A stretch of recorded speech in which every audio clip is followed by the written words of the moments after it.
Bonjour et bienvenue. Nous continuons notre série de 50 commandes pour comprendre le réseau informatique. La question 4.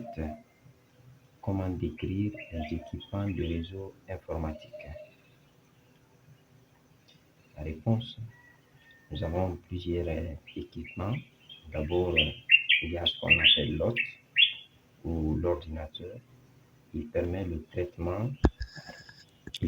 traitement automatique de l'information ou le traitement automatique et rationnel de l'information.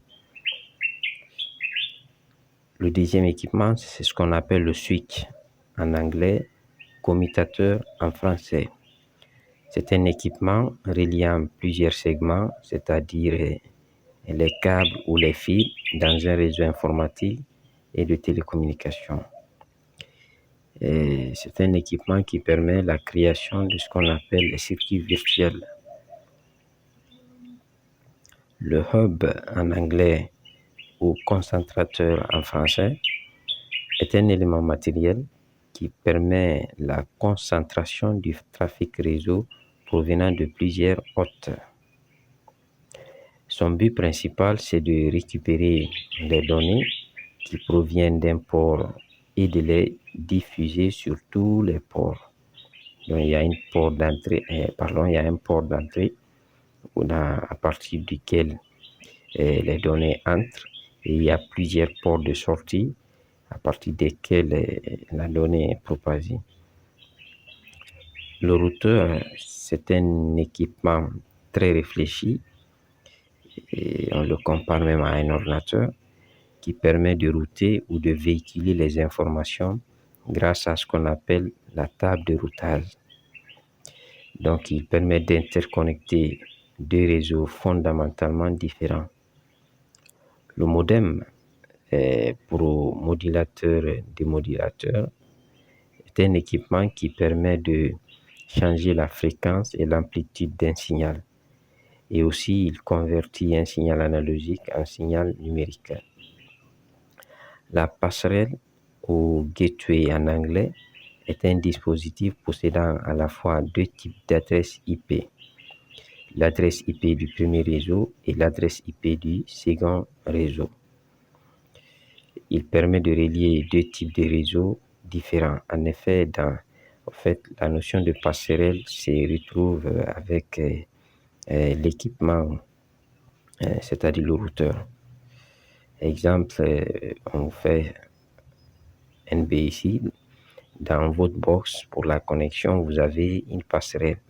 C'est ce qui permet d'avoir une adresse IP sur Internet et une adresse IP locale. Il y a l'équipement qu'on appelle le pont ou bridge. C'est un matériel qui permet de relier des réseaux de même type. Il permet d'éviter ce qu'on appelle les collisions d'informations en filtrant les trames. Le principe est de laisser passer les trames dont l'adresse correspond à une machine située à l'opposé du pont. Vous avez l'équipement, le serveur. C'est un équipement qui offre des services accessibles à travers un réseau. Et il peut être un matériel ou un logiciel. Le serveur correspond généralement à un ordinateur exécutant des opérations selon les requêtes effectuées par un autre ordinateur client. C'est un ordinateur hyper puissant. Les câbles représentent le support de transmission. Il existe plusieurs types. Nous avons les câbles optiques et les câbles électriques. Parmi les câbles électriques, nous avons les câbles à paire torsadée. Il y a UTP, le câble non blindé, FTP, le câble blindé. Et autres types de câbles électriques sont les câbles coaxiaux. Les connecteurs sont des éléments matériels permettant le branchement des câbles sur les ports appropriés. Il existe plusieurs types de connecteurs, parmi lesquels nous avons connecteur RJ45, RJ11, BNC pour les câbles électriques. Il y a les connecteurs optiques aussi pour les câbles optiques. La pince à sertir est un matériel permettant de faire le câblage, c'est-à-dire le câblage, c'est la confection des différents types de câbles. Le testeur est un matériel permettant de tester la continuité des câbles confectionnés ou réalisés. Comment différencier un câble droit et un câble croisé? Pour différencier un câble droit d'un câble croisé, vous prenez les deux types de câbles à paire torsadée. Vous avez le câble droit et le câble croisé. Le câble droit est utilisé pour des équipements de nature différente. Exemple, lorsque vous connectez commutateur et un routeur, ou commutateur et un PC, ou concentrateur vers un PC ou vers un serveur.